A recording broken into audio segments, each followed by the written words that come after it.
Hello everyone, स्वागत है आप सभी का आपके अपने यूट्यूब चैनल में। जैसा कि आप सभी जानते हैं, राजस्थान टेक्निकल हेल्पर 3 का पेपर 24 नवंबर, 25, 26 और 27 4 दिन आपका पेपर होगा। उसके लिए मैं इलेक्ट्रीशियन थ्योरी का पेपर लेकर आया हूं और 100% पूरा पेपर आएगा इसमें से। तो जल्दी से ये सारे प्रश्न आप रट लो। ये 50% इलेक्ट्रीशियन थ्योरी के जो लेकर आया हूँ, ये प्रश्न डेफिनेटली आपसे पूछे जाएंगे आपके एग्ज़ाम में। तो ये वाले प्रश्न ज़रूर करके जाना आप। तो पूरा वीडियो देखना है, एक भी प्रश्न को छोड़ना नहीं है, क्योंकि सारे प्रश्न ये पेपर में आने वाले प्रश्न हैं। वीडियो को लाइक शेयर सब्सक्राइब कर दीजिए। तो चलिए शुरू करते हैं वीडियो। तो देखिए दोस्तों, पहला प्रश्न क्या कह रहा है, ओम का नियम निम्नलिखित में से किस पर लागू होता है। तो यहाँ पे आपको बता दूं, ओम का नियम जो है ये एसी और डीसी दोनों परिपथों पे लागू होता है। तो सी नंबर ऑप्शन यहाँ पे राइट हो जाएगा। पूरा का पूरा ये पेपर आपसे पूछा जाएगा टेक्निकल हेल्पर 3 में। 24 तारीख को भी पूछा जाएगा, 25 तारीख को भी आएगा ये, 26 और 27 4 दिन पेपर होगा और चारों दिन आपको ये 50% ज़रूर देखने को मिलेगा। तो जिनका भी ये पेपर है इलेक्ट्रीशियन ट्रेड में, ये पेपर आप याद करके ज़रूर जाइए। क्वेश्चन नंबर 2 देखते हैं क्या कहता है। क्वेश्चन नंबर 2 कह रहा है कि घर्षण टेप इनमें से किससे बना होता है। जो घर्षण टेप होता है ना, ये दोस्तों आसंजक युक्त संसेचित सूती कपड़ा से बना होता है। ठीक है, तो यहाँ पे राइट आंसर हो जाएगा B number option is the right answer. Next यहाँ पे क्वेश्चन देखेंगे, पॉलीविनाइल क्लोराइड ये किसके ताप के संपर्क में आने पर ये जो है ना हो जाता है। देखिए, पॉलीविनाइल जो क्लोराइड होता है ना दोस्तों, ये आपका निम्न ताप के संपर्क में आने पर ये भंगूर हो जाता है। यहाँ पे दो दो खाली स्थान भरना था आपको, पहले में आएगा निम्न, दूसरे में आएगा भंगूर। जो पॉलीविनाइल क्लोराइड है ये निम्न ताप के संपर्क में आने पर भंगूर हो जाता है। डी नंबर ऑप्शन यहाँ पे राइट आंसर हो जाएगा। पूरा पेपर देखना है, एक भी क्वेश्चन यहाँ पे स्किप मत कर देना भूल से भी, क्योंकि 50 क्वेश्चन है और 50 के 50 क्वेश्चन ये छपेंगे आपके इलेक्ट्रीशियन पेपर में। अगला क्वेश्चन देखिए, धारावाही एक से सीरीज की धारिता उस अधिकतम धारा को प्रवाहित करने के लिए क्या होनी चाहिए जिससे संयोजित उपकरण बिना हुए प्रवाहित कर सकता है। तो देखिए, जो धारावाही एक्स सीरीज की धारिता उस अधिकतम धारा को प्रवाहित करने के लिए बड़ी होनी चाहिए। क्या होनी चाहिए? बड़ी होनी चाहिए, जिससे कि संयोजित उपकरण बिना ओवर स्ट्रेच्ड हुए प्रवाहित कर सकता है। तो यहाँ पे आएगा बड़ी और ओवर स्ट्रेच्ड। तो यहाँ पे B number option right answer हो जाएगा। पूरा आप स्क्रीनशॉट ले सकते हैं इस पेपर का बाद में याद करने के लिए। आंसर आपको बता रहा हूँ, आप फटाफट से आंसर याद कीजिए। अगला क्वेश्चन है, अंकीय रिले में ऑन और ऑफ अवस्था को द्विआधारी संख्या क्रमशः खालिस्तान और खालिस्तान के रूप में दर्शाया जाता है। तो इसको 1 और 0 के रूप में दर्शाया जाता है। बी नंबर ऑप्शन यहाँ पे राइट आंसर हो जाएगा। आंसर आपको बता रहा हूँ, फटाफट से आंसर देखिए आप। एक लेड एसिड सेल की धनात्मक प्लेटों का जीवन काल ऋणात्मक प्लेटों की तुलना में लगभग कितना होता है। तो ये होता है आधा होता है उसके। कितना होता है? आधा होता है। डी नंबर ऑप्शन यहाँ पे राइट हो जाएगा। वीडियो को लाइक शेयर सब्सक्राइब जरूर करेंगे। अगला क्वेश्चन है, लेड एसिड बैटरी में कितने सेल श्रेणी क्रम में जुड़े होते हैं अगर बैटरी की धारिता 100 एम्पियर आवर 12 वोल्ट है। तो इसमें होंगे 6 सेल। 6 सेल श्रेणी में जुड़े होंगे लेड एसिड बैटरी में। ए नंबर ऑप्शन यहाँ पे राइट आंसर होगा। अगला क्वेश्चन देखिएगा, चुंबकीय परिपथ में चुंबकीय फ्लक्स किसके द्वारा उत्पन्न होता है। ये होता है दोस्तों चुंबक वाहक बल के द्वारा। तो यहाँ पे राइट आंसर हो जाएगा डी नंबर ऑप्शन इस क्वेश्चन का राइट आंसर होगा। अगला क्वेश्चन देखिए, 11 नंबर क्वेश्चन है, खालिस्तान फ्लक्स की एसआई इकाई। तो ये होती है दोस्तों वेबर। वेबर जो होती है वो फ्लक्स की एसआई इकाई होती है। सी नंबर ऑप्शन यहाँ पे राइट आंसर होगा। अगला क्वेश्चन क्या कह रहा है, आरएलसी श्रेणी परिपथ की प्रतिबाधा क्या होती है। आरएलसी श्रेणी परिपथ की जो प्रतिबाधा होती है दोस्तों, आपका हो जाएगा ये जो फॉर्मूला है ना, सी नंबर ऑप्शन ये आपका करेक्ट होगा। ब्रैकेट में आपका R C square plus XL minus X C का होल स्क्वेयर। ठीक है, ये जो आपका है ना आरएलसी श्रेणी परिपथ में प्रतिबाधा का जो है वो फॉर्मूला होता है। सी नंबर ऑप्शन यहाँ पे राइट होगा। ये सारे फॉर्मूले आपके लिए इंपॉर्टेंट है, सारे फॉर्मूले पूछे जाएंगे आपसे एग्जाम में। एक एसी की एक चक्र प्रत्येक मिली सेकेंड में घटित होती है, तो इसकी बारंबारता कितनी होगी। तो ये इसकी 1000 हर्ट्ज हो जाएगी। अब यहाँ पे अपने एक्सप्लेन नहीं करेंगे क्योंकि टाइम कम है आपके पास। तो आप फटाफट से आंसर पे ध्यान दीजिए, आंसर आप याद कर लीजिए, क्योंकि डायरेक्ट ये क्वेश्चन आपको एग्जाम में देखने को मिलेगा। ये सारे क्वेश्चन किसी न किसी एग्जाम में अभी तक पूछे गए हैं, ध्यान रखिएगा। डी नंबर ऑप्शन राइट हो जाएगा इसका। नेक्स्ट यहाँ पे देखिएगा, 14 नंबर क्वेश्चन है यहाँ पे, एक वृहद बिजली संयंत्र के लिए जो अर्थिंग प्रतिरोध का मान होता है ना, वो कितना होना चाहिए। देखिए, एक वृहद बिजली संयंत्र के लिए जो अर्थिंग रेजिस्टेंस होता है उसका वैल्यू होता है 0.5 ओम। कितना होता है? 0.5 ओम होता है। तो यहाँ पे बी नंबर ऑप्शन आपका राइट आंसर हो जाएगा।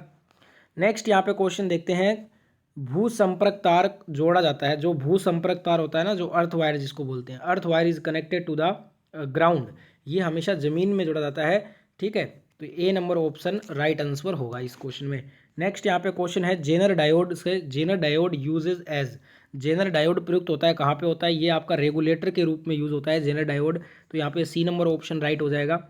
नेक्स्ट क्वेश्चन देखिएगा, एक डायोड में अग्र विभवपात का मान कितना होता है। The forward voltage drop across A diode is about, ये होता है 0.7 वोल्टेज। एक डायोड में जो अग्र विभवपात होता है ना, उसका मान 0.7 वोल्टेज होता है। डी नंबर ऑप्शन यहाँ पे आपका राइट आंसर हो जाएगा। नेक्स्ट यहाँ पे क्वेश्चन है, लेपित कैथोड का उपयोग किसमें किया जाता है। जो लेपित कैथोड का उपयोग होता है वो आपका निम्न पावर ट्यूब में होता है। किस में होता है, निम्न पावर ट्यूब में होता है। ए नंबर ऑप्शन यहाँ पे राइट आंसर हो जाएगा। नेक्स्ट यहाँ पे क्वेश्चन है, ट्रांजिस्टर के बेस जो कलेक्टर जंक्शन का प्रतिरोध होता है ना, रेजिस्टेंस, वो कितना होता है, ये हाई होता है, वेरी हाई, अधिक प्रतिरोध इसमें होता है। डी नंबर ऑप्शन यहाँ पे राइट आंसर हो जाएगा। नेक्स्ट यहाँ पे क्वेश्चन है, एक वाणिज्यिक ट्रांजिस्टर में धारा प्रवर्धन जो गुणक का मान है ना, उसका परास कितना होता है, उसका परास 0.9 से 0.99 होता है। कितना होता है, 0.9 से 0.99 होता है। डी नंबर ऑप्शन यहाँ पे राइट आंसर हो जाएगा। नेक्स्ट यहाँ पे क्वेश्चन है, एक क्रिस्टल 2 लीटर की सीमा निम्न में से कौन सी है। एक क्रिस्टल 2 लीटर की जो सीमा है वो दोस्तों निम्न आउटपुट है, लो आउटपुट की है। ए नंबर ऑप्शन यहाँ पे राइट हो जाएगा। नेक्स्ट क्वेश्चन रहेगा, एफएम रेडियो की आवृत्ति कितनी होती है। जो फ्रीक्वेंसी होता है ना, the frequency range of FM radio is, इसका होता है 88 से 108। ठीक है, डी नंबर ऑप्शन यहाँ पे राइट आंसर हो जाएगा। नेक्स्ट क्वेश्चन है यहाँ पे, एससीआर किससे बना होता है, तो ये सिलिकॉन से बना होता है। तो डी नंबर ऑप्शन यहाँ पे आपका राइट आंसर होगा इस क्वेश्चन में। नेक्स्ट यहाँ पे, इन्वर्टर किस जो इन्वर्टर है ना, किसके लिए इन्वर्टर का प्रयोग होता है। इन्वर्टर का प्रयोग होता है, ये डीसी को एसी में परिवर्तित करता है, convert DC to AC, DC को एसी में परिवर्तित करने का काम इन्वर्टर का होता है। तो यहाँ पे ए नंबर ऑप्शन आपका राइट आंसर हो जाएगा। अगला क्वेश्चन है, किसी पावर वायरिंग प्रणाली में तांबा कंडक्टर्स का अधिकतम आकार किससे कम नहीं होना चाहिए। 1.5 mm, 1.5 mm स्क्वायर से कम नहीं होना चाहिए। ठीक है, पावर वायरिंग प्रणाली में तांबा कंडक्टर्स का अधिकतम आकार 1.5 mm स्क्वायर से कम नहीं होना चाहिए। बी नंबर ऑप्शन यहाँ पे आपका राइट आंसर हो जाएगा। नेक्स्ट यहाँ पे क्वेश्चन है, प्रतिरोध जो आपका रेजिस्टेंस कम्यूटेशन में किसका कॉपर ब्रशों को तुलनात्मक रूप से कार्बन ब्रशों द्वारा प्रतिस्थापित किया जाता है। देखिए, जो प्रतिरोध आपका रेजिस्टेंस कम्यूटेशन में जो है ना, निम्न कॉपर ब्रशों को तुलनात्मक रूप से उच्च कार्बन ब्रशों द्वारा प्रतिस्थापन किया जाता है। पहले में निम्न आएगा, दूसरे में आएगा उच्च। राइट आंसर हो जाएगा यहाँ पे बी नंबर ऑप्शन। बिल्कुल ऐसा पेपर आपसे पूछा जाएगा, इलेक्ट्रिशियन के ऐसे क्वेश्चन आएंगे।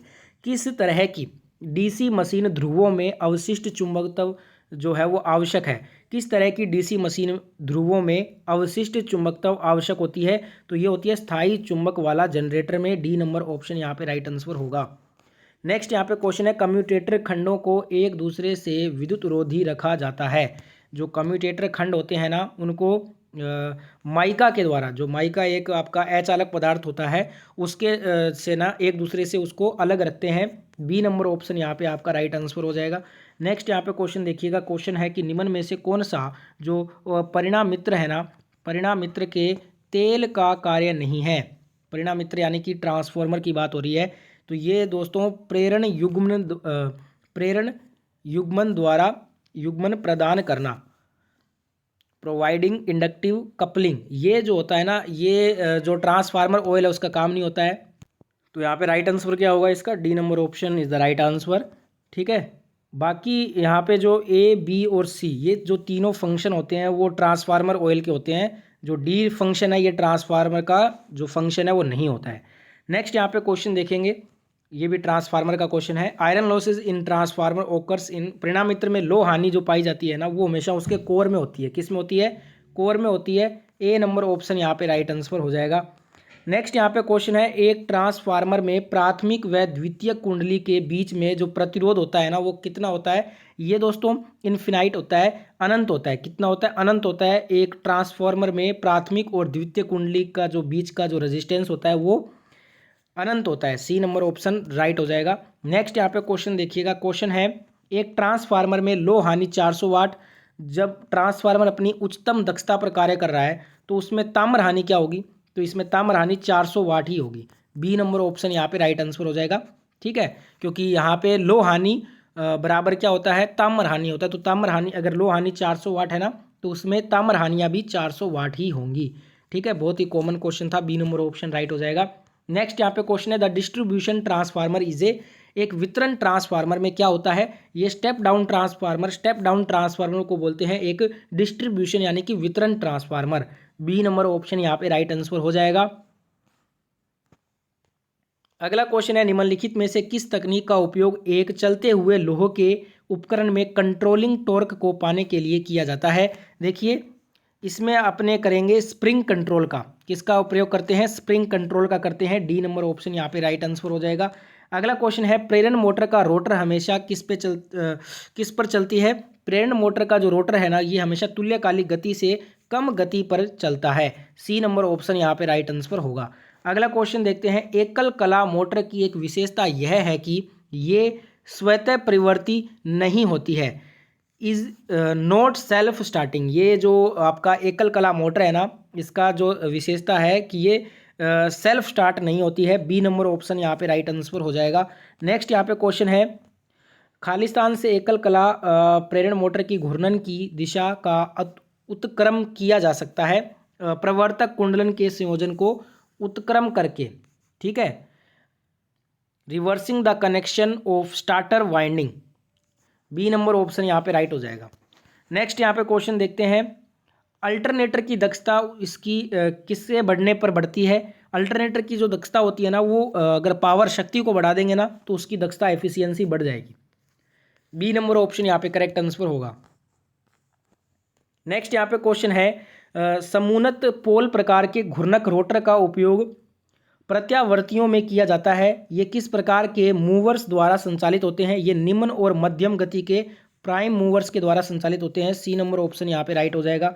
अगला क्वेश्चन है साफट लोड को अव्यवस्थित किए बिना निम्नलिखित विकल्पों में से किसके द्वारा एक सिंक्रोनस मोटर के पावर फैक्टर को बदला जा सकता है, क्षेत्र उत्तेजन को बदलकर। बी नंबर ऑप्शन यहाँ पे राइट आंसर हो जाएगा। नेक्स्ट यहाँ पे क्वेश्चन है तुल्यकालिक सिंक्रोनस मोटर हमेशा एक समकालिक गति से चलते हैं क्योंकि खालिस्तान के मध्य ये दोस्तों इंटरलॉकिंग होती है, इसमें स्टेटर और रोटर फील्ड के मध्य इसमें इंटरलॉकिंग होती है। ठीक है, इसलिए हमेशा ये समकालिक गति से चलते हैं synchronous motor. B number option यहाँ पे राइट आंसर होगा। अगला क्वेश्चन क्या कह रहा है आर्मेचर वाइंडिंग में निम्नलिखित सामग्रियों में से किसका उपयोग किया जाता है। आर्मेचर वाइंडिंग में निम्नलिखित सामग्रियों में से हम माइकानाइट का प्रयोग करते हैं। सी नंबर ऑप्शन यहाँ पे राइट हो जाएगा आंसर। अगला क्वेश्चन है लेप वाइंडिंग में समानांतर पथों की संख्या हमेशा होती है, तो ये पोल्स की संख्या के बराबर होती है समानांतर पथों की संख्या। ए नंबर ऑप्शन यहाँ पे राइट आंसर हो जाएगा। नेक्स्ट यहाँ पे ड्रम स्विच का उपयोग किस में करते हैं, सजावटी प्रकाश व्यवस्था में किया जाता है। सी नंबर ऑप्शन हो जाएगा राइट आंसर। अगला यहाँ पे क्वेश्चन है थर्मोकपल जो आपका ताप युग्मक होता है ना, ये किसके द्वारा बनाया जाता है, तो ये दो असदृश्य धातुओं से बनता है ये। ए नंबर ऑप्शन यहाँ पे राइट आंसर होगा। नेक्स्ट यहाँ पे 47 क्वेश्चन है ऊर्जा की विद्युत इकाई क्या होती है। परमाणु ऊर्जा की जो आपका न्यूक्लियर एनर्जी होता है ना, इसका जो आपका एसआई यूनिट होता है वो होता है MeV। क्या होता है MeV, ये आपका परमाणु ऊर्जा का विद्युत इकाई है। बी नंबर ऑप्शन यहाँ पे राइट आंसर हो जाएगा।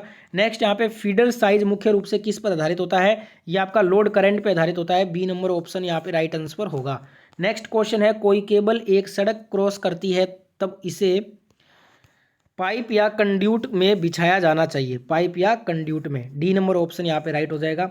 लास्ट क्वेश्चन इस वीडियो का भूशरण परिपथ वियोजक ELCB की बात हो रही है, अर्थ लीकेज सर्किट ब्रेकर इसको बोलते हैं हम। इसके आधार पे ये कार्य करता है, तो ये आपका अवशिष्ट धारा के आधार पे कार्य करता है। ए नंबर ऑप्शन राइट आंसर होगा।